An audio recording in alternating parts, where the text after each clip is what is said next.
when the administrator of your housing unit says you're 2 months behind in your rent, you have 5 days to pay up or you're out in the street. Interrupt. Valley girls surviving the apocalypse in a shopping mall. A cyborg, a scientist, a ninja, and a cave woman teaming up to fight evil. Giant robots piloted by gladiators settling international disputes. The 80s were a golden age for absolutely bonkers sci-fi. Low budgets, high concepts, no adult supervision.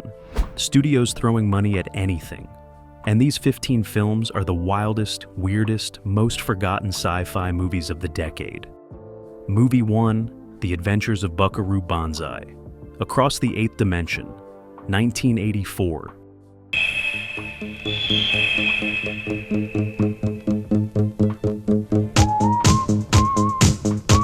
WD. Richter made a film in 1984 about a neurosurgeon who's also a particle physicist and a rock star. He drives a jet car through a mountain into the 8th dimension. Then he has to stop aliens from the 8th dimension from invading Earth. It's the most 80s thing ever made, and it bombs spectacularly. Peter Weller plays Buckaroo Banzai. He's a polymath genius, brain surgeon, physicist, test pilot, rock star with his band, the Hong Kong Cavaliers. In the opening, he drives a rocket car through solid matter into another dimension. This attracts the attention of John Lithgow, playing an Italian scientist possessed by an alien named John Big Bootay. Actually, it's Big Bootay. The alien wants to use Buckaroo's technology to free his people trapped in the 8th dimension. The film is deliberately weird. The dialogue is nonsensical. Characters say things like, "No matter where you go, there you are." Jeff Goldblum plays a cowboy neurosurgeon. Christopher Lloyd is an alien named John Big Booty. Ellen Barkin is the love interest who faints a lot. The whole thing feels like you're watching the sequel to a movie that doesn't exist. That was intentional. Richter wanted it to feel like you were dropped into an ongoing story. The team already exists. The mythology is established. You just have to catch up. Audiences in '84 had no idea what to do with it. The marketing was incomprehensible. The posters showed Weller in a headband looking confused. Nobody knew what the movie was about. Fox released it in August of '84. It made $6 million on a $12 million budget, a bomb. Critics didn't know what to make of it. Roger Ebert gave it 1.5 stars, but it developed a huge cult following on home video. People quote it endlessly. The Team Banzai fan club is still active. Fox wanted to make a sequel called Buckaroo Banzai Against the World Crime League. It never happened. One bonkers film was enough. Movie 2, Ice Pirates, 1984.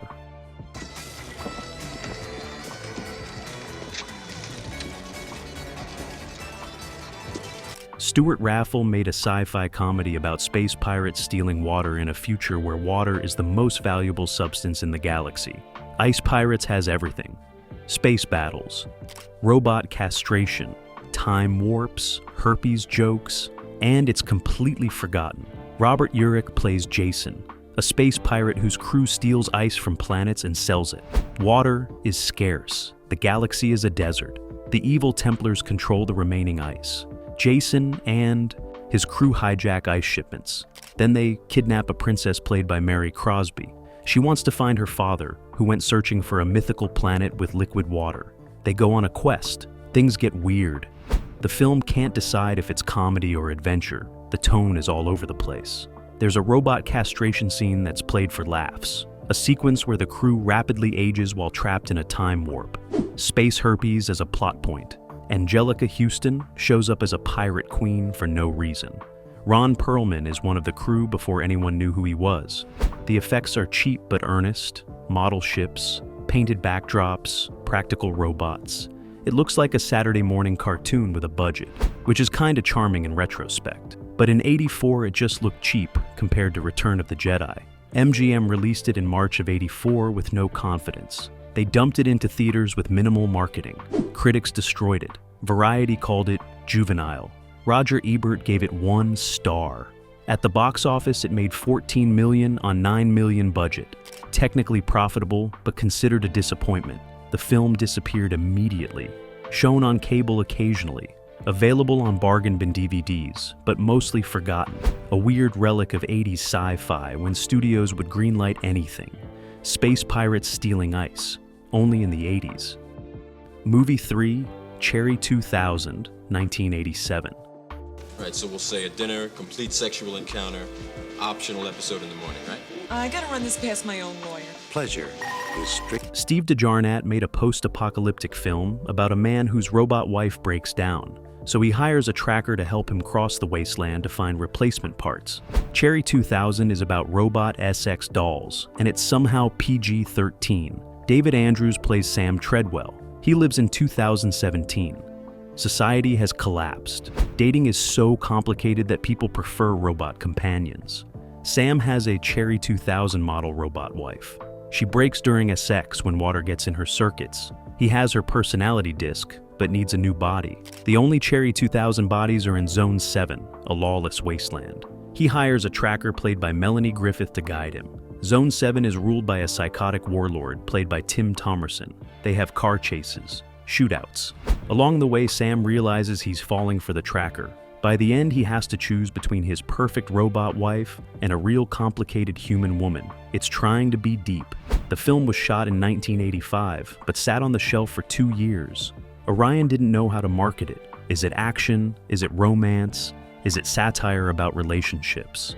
The robot wife concept made it sound like soft porn, but it's rated PG-13 nothing explicit, just the concept of SX robots. Orion dumped it into limited release in November of '87. It made about $14,000 total, not million, thousand. Basically, nobody saw it. Critics who did see it were baffled. The New York Times called it fitfully interesting. That's generous. The film has developed a tiny cult following. People appreciate the retro future aesthetic, the wasteland sets, Melanie Griffith doing action, but mostly it's forgotten. A weird relic about robot wives that Orion wanted to pretend never happened. Movie 4, Hell Comes to Frogtown, 1988. Hell. Sam Hell. Never heard of you. We're going to Frogtown. And this is the adventure he's been... Donald G. Jackson and R.J. Kuizer made a post-apocalyptic film starring professional wrestler Roddy Piper. Nuclear war made most people sterile. The few fertile men are controlled by the government and forced to impregnate women. Also, there are frog mutants. Hell Comes to Frogtown is exactly as insane as it sounds. Piper plays Sam Hell, one of the last fertile men. The government captures him, fits him with an exploding codpiece so he can't escape or have unauthorized SX. Then they send him into Frogtown to rescue fertile women captured by frog mutants. The frog leader is Commander Toady. He wants to breed with the human women. Sam has to stop him. The frog makeup is actually impressive for the budget. Practical rubber suits, animatronic faces. They look absurd, but they're well made absurd. The action is typical low-budget 80s stuff. Gunfights, explosions, car chases. But the real draw is Piper doing his wrestling persona in a post-apocalyptic wasteland. Piper was trying to be an action star after They Live. This was supposed to be his franchise. New World Pictures released it directly to video in August of '88. It made decent money on the video market, enough that they made 2 sequels without Piper. Return to Frogtown in '93, Toad Warrior in '96. Both are even worse. The film is ridiculous but self-aware. It knows it's trash.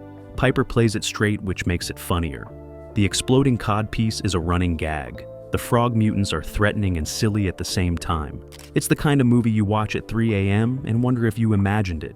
New World knew what they had. Cheap exploitation. They marketed it to video stores and cable. It found an audience. But theatrical audiences never got the chance to see Roddy Piper fight frog mutants. Their loss. Movie 5, Xtro, 1982. Destroy. Why did you come back? I came back for you. Oh my God! Harry Bromley. Davenport made a British alien film in 1982 that's so bizarre and gross it defies description. Xtro is about alien abduction and forced pregnancy and killer toys, and it's absolutely demented. The plot is insane. A man gets abducted by aliens. 3 years later, he returns. But he's not human anymore. He implants an alien embryo in a woman who gives birth to a full-grown version of him covered in slime. Then he goes home to his wife and son, starts acting strange. The son gets alien powers, creates a cooler clown, turns his babysitter into an egg factory. It just keeps getting weirder. The effects are gross and creative. The alien birth scene is genuinely disturbing. A full-grown man emerging from a woman's body. The toy clown that comes alive and It Kal-El's people, the woman being transformed into a cocoon that produces eggs. It's body horror before that was a defined genre, very Cronenberg but British and cheaper. The film has no real logic. Events just happen. The alien father can transfer his consciousness. The kid has telekinetic powers. There's a subplot about the mother's new boyfriend. None of it connects coherently. It feels like 3 different scripts mashed together. New Line picked it up for US distribution and released it in limited release in '83, barely marketed. Critics who saw it were horrified. Not scary horrified, just confused and disgusted. Variety called it repellent. At the box office, it made nothing. The film developed a cult following on VHS. Horror fans who loved weird practical effects. 2 sequels followed, Xtro 2 in '90, Xtro 3 in '95. Neither related to the original except in name. The first film remains this bizarre British alien nightmare that you can't believe exists. New Line buried it immediately and moved on. Movie 6, Liquid Sky, 1982. You wanted to know who and what I am? I'm a killer.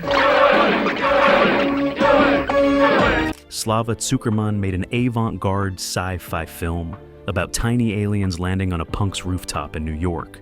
The aliens feed on endorphins released during orgasm, so they start calling her sexual partners. Liquid Sky is the most new wave thing ever committed to film. Anne Carlisle plays 2 roles, Margaret, a bisexual model and musician in the downtown punk scene, and Jimmy, a male model. Both are androgynous and impossible to tell apart. Margaret lives in a penthouse in Manhattan. A tiny UFO lands on her roof. An alien scientist watches her through his telescope from the building across the street. He's studying the aliens. They're invisible. They kill people Margaret has sex with by draining their endorphins. The film is a time capsule of early 80s New York punk and new wave culture. The fashion, the music, the drugs. Everyone is on heroin. The dialogue is aggressively pretentious. Characters deliver monologues about postmodern alienation. The cinematography is deliberately artificial. Neon lighting, colored gels. It looks like a music video directed by someone on cocaine, which it probably was. The plot barely matters. Margaret realizes people die when she has sex with them. She starts weaponizing it, culls people she doesn't like through sex. The film is about power and gender and sex and drugs. Very early 80s downtown, NYC pretentious. The film played midnight shows and art houses. Never got wide release. Made about 200,000 total, but it became a cult film in the punk and new wave community. People who were there in early 80s NYC worship it as an authentic document. Now, it's mostly forgotten, except by film scholars studying 80s underground cinema, the new wave aesthetic, the gender politics, the DIY punk ethos. Liquid Sky is too weird and too specifically of its moment to have broad appeal, but it's genuinely bonkers. Movie 7, Metalstorm, The Destruction of Jared Sin, 1983. Cyclopean warlord of the One Eyes, the assassin Baal. Half man, half machine. Charles Band produced a 3D sci-fi adventure about a desert planet and an evil warlord with a crystal that steals souls. Metalstorm, The Destruction of Jared Sin is a Mad Max ripoff with aliens, and it's completely incoherent.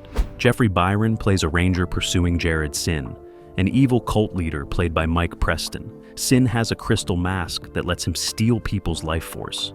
He's trying to find a place called Lost City. The ranger teams up with a woman whose father Sin killed. They ride around the desert. There are nomads, mutants, cyclops creatures. None of it makes sense. The film was shot in 3D to cash in on the brief 80s 3D revival. Things constantly fly at the camera. Lasers, rocks, weapons. The 3D is the only reason certain scenes exist. Without 3D glasses, it just looks weird. Objects are being thrust toward the lens for no narrative reason. The production design is cheap. Desert locations, cobbled together vehicles, rubber monster masks. The effects are bargain basement. The climax involves digital imagery that looks like a Atari game. This costs $2.5 million and looks like $200,000. Universal released it in limited 3D theaters in August of '83. It made $2 million. Lost money. Critics savaged it. Roger Ebert gave it 1 star and said the 3D was the only interesting thing about it. Without 3D, it was unwatchable. the film vanished quickly. Home video releases were in 2D, which made it even more pointless. The 3D scenes are just weird without the effect. Charles Band went on to make hundreds of direct-to-video films through Full Moon Features. This was his biggest budget and biggest flop.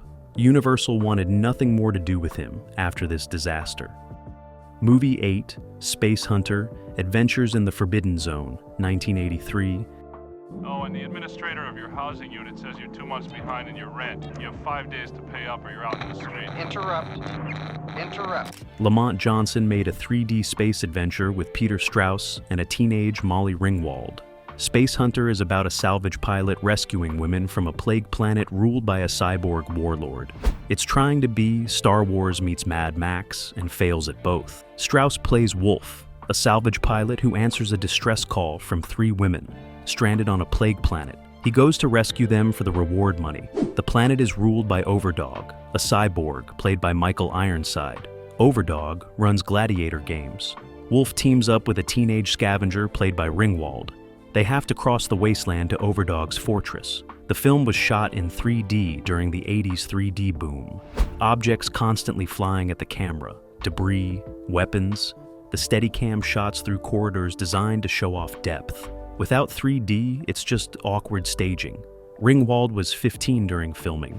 This was before 16 Candles made her famous. She's fine, but clearly too young for the role. As written, the production design is cheap Mad Max ripoff. Desert vehicles, mutants. The final battle in Overdog's fortress looks like a cheap theme park. Ironside is wasted in heavy prosthetics. You can barely tell it's him. The effects are dated even for '83. Columbia released it in May of '83 in 3D.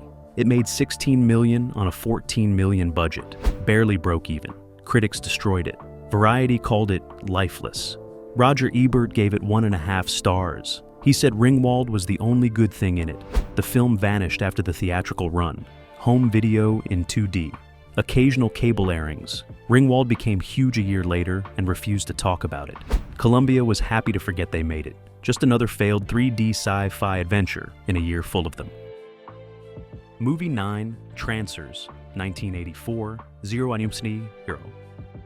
Wine trouble. My job is hunting Trancers. I got nothing to hide. Finding them, and singeing.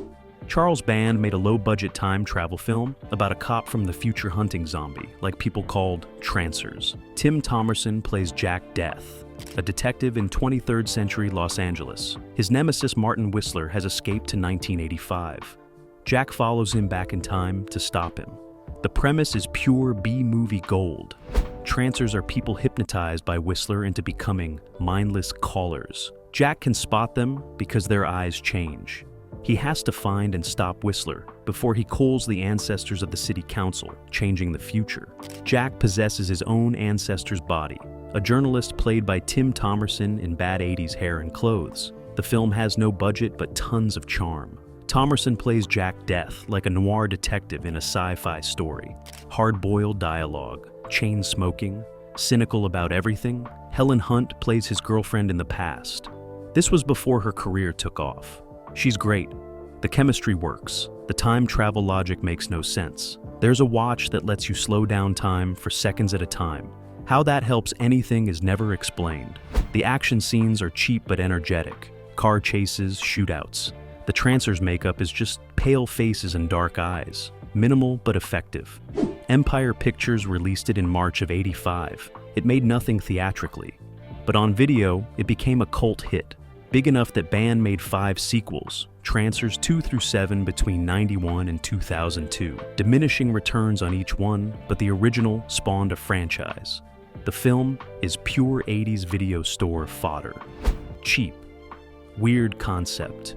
Fun execution. Thomerson committed to the role. It deserves to be better remembered as one of the better low-budget sci-fi films of the decade. The Band made hundreds of cheap films. This is one of his best. Movie 10, Arena, 1989.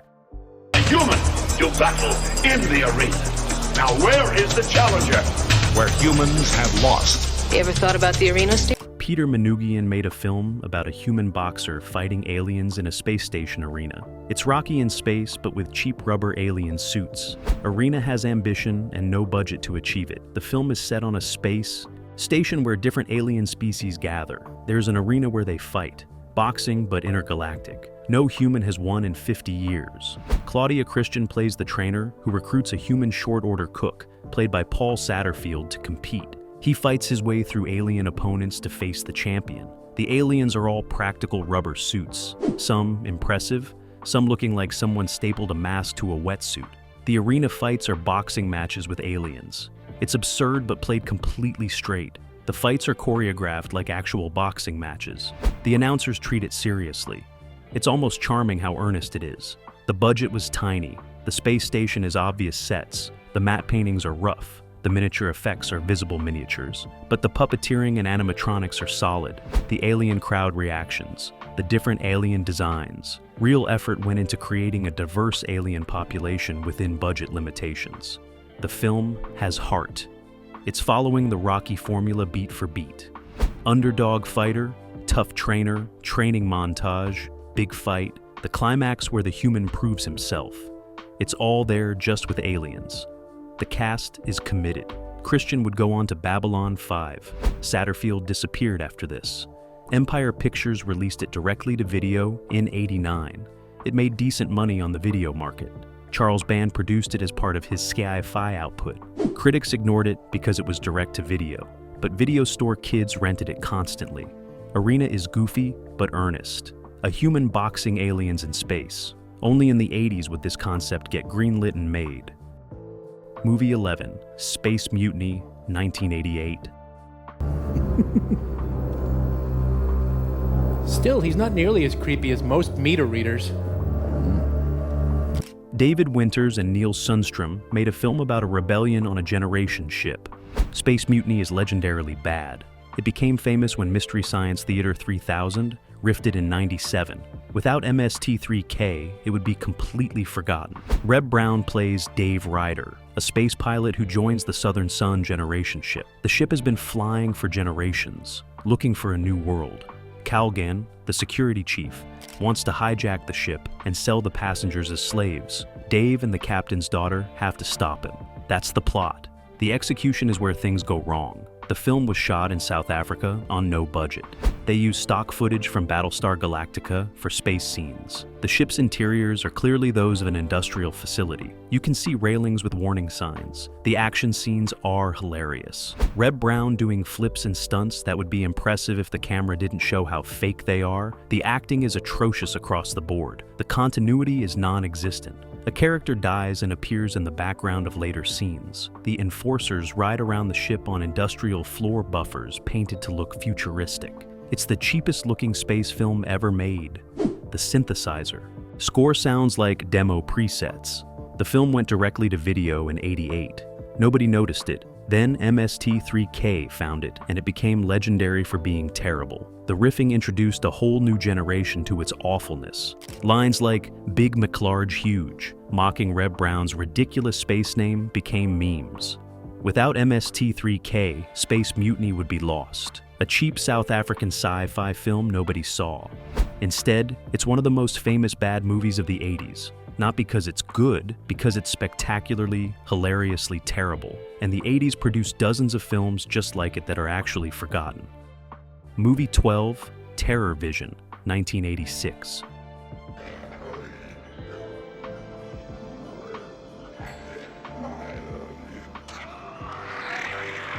Ted Nicolau made a horror comedy about a monster coming through a family's satellite dish. TerrorVision is aggressively 80s. Neon colors, new wave fashion, SX jokes, an alien creature eating people. It's like someone made a film based on C. Kane and MTV. The Putterman family installs a massive satellite dish. That same night, aliens on a distant planet accidentally beam a garbage-eating monster through space. It comes through the Putterman's TV.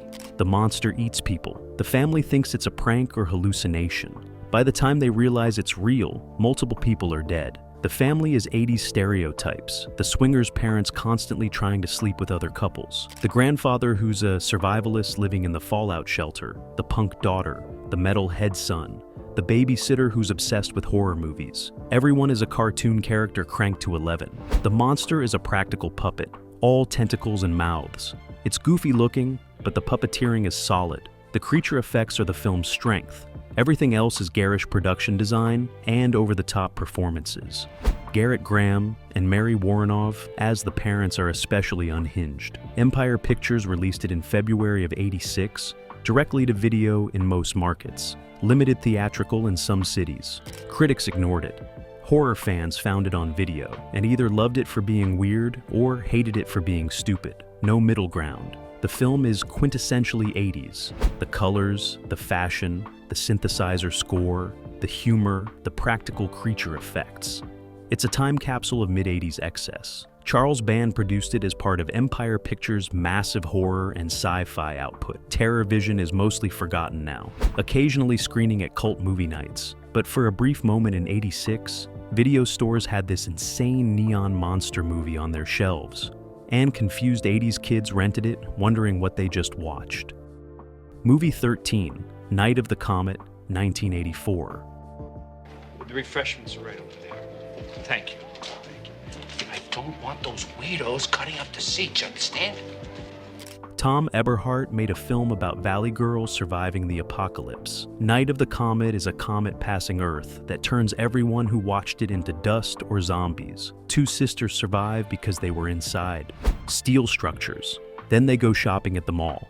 Catherine Mary Stewart and Kelly Maroney play sisters who survive. The comet's radiation cold most people. Some became zombie-like creatures. The sisters realize they're alone. After processing this, they go to the mall to try on clothes and shoes. Because what else do you do after the apocalypse? The film is playing the Valley Girl thing for comedy, but also showing them adapt and survive. The film is deliberate about subverting expectations. You expect dumb Valley Girls. They're actually resourceful. They know how to shoot.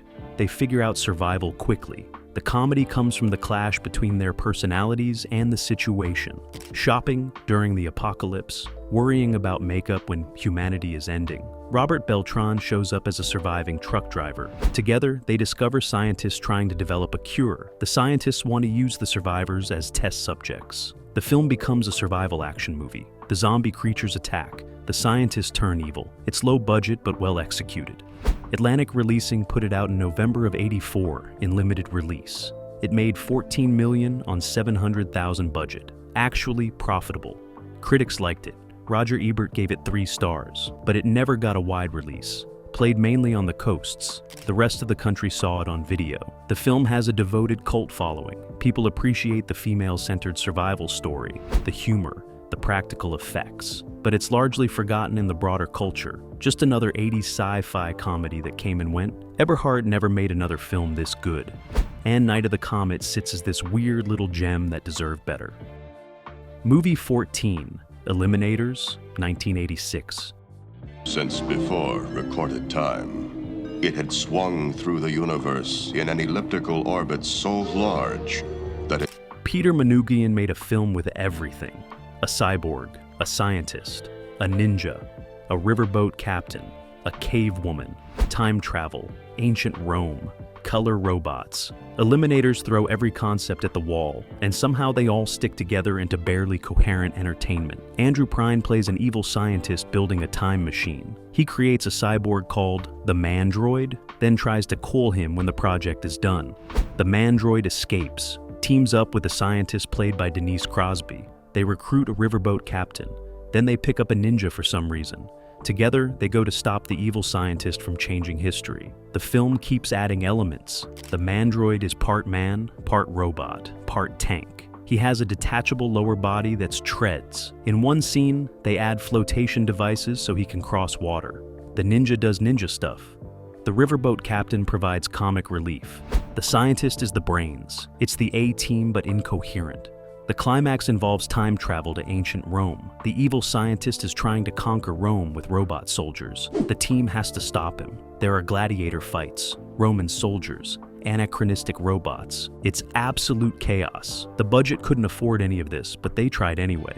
Empire Pictures dumped it directly to video in January of '86. No theatrical release. It went straight to video store shelves. Kids rented it for the cover, showing a cyborg and ninja. The film delivered on that promise in the weirdest way possible. Eliminators is the perfect example of 80s direct-to-video.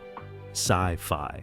Throw every cool concept together. Don't worry about coherence. Just make it entertaining. Charles Band's Empire Pictures made dozens of these. This one with its cyborg ninja cavewoman team might be the most insane.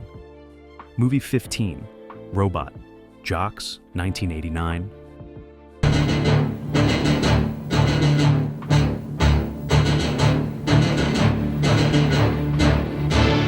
Stuart Gordon made a film about giant robots fighting gladiator style to settle international disputes. Robot Jocks is Pacific Rim before Pacific Rim, but with a fraction of the budget and none of the polish. In the future, war is outlawed. Instead, nations settle disputes through giant robot combat. Gary Graham plays Achilles, a champion robot pilot for the market. He faces off against Alexander, a pilot for the Confederation. The robots are 300 feet tall and fight in a stadium. It's televised globally. The winner determines policy disputes. The premise is great. The execution is limited by budget. The robots are stop-motion animation. Sometimes they look impressive, sometimes they look like toys. The miniature sets for the arena are well done, but obviously miniatures. The action is slower than you'd want because stop motion can't do fast. The film tries to be serious about the politics, the Cold War allegory, the ethics of using human pilots as gladiatorial entertainment, the pressure on the pilots. But the budget forces it to be mostly people talking in rooms. The robot fights are maybe 20 minutes total in a 100-minute film. Gordon fought with Charles Band over the editing. Band wanted more action. Gordon wanted more character development. The final cut satisfies neither. It's not enough action for a spectacle film. Not enough depth for a serious sci-fi drama. It's caught between. Triumph Releasing gave it limited theatrical release in November of '89. It made about 1,300,000. Barely played anywhere. Critics ignored it. Fans of giant robots were disappointed by the limited action. It went to video quickly and disappeared. The film has been re-evaluated with the success of Pacific Rim. People appreciate what Gordon was trying to do with limited resources. But in '89, Robot Jocks was just another failed Charles Band production. A great concept that didn't have the budget to execute properly. A brain surgeon who's also a rock star fights interdimensional aliens with his team of scientists. Roddy Piper, wearing an exploding codpiece, fights frog mutants in the post-apocalypse. A man searches the desert wasteland for replacement parts for his SX robot wife. And a tiny UFO lands on a punk's apartment roof to harvest orgasm energy. These were 15 sci-fi movies from the 80s that are so completely insane, most people forgot they existed. Space pirates are stealing water, valley girls surviving the apocalypse, a cyborg, a scientist, a ninja, and a cavewoman fighting evil together. Giant robots settling international disputes through gladiator combat. The 80s were chaos. Studios threw money at anything. Low budgets, high concepts, practical effects, no oversight. These 15 films represent the absolute peak of 80s sci-fi insanity. Some are legitimately good. Most are terrible. All of them are completely bonkers, and we'll never see an era like it again.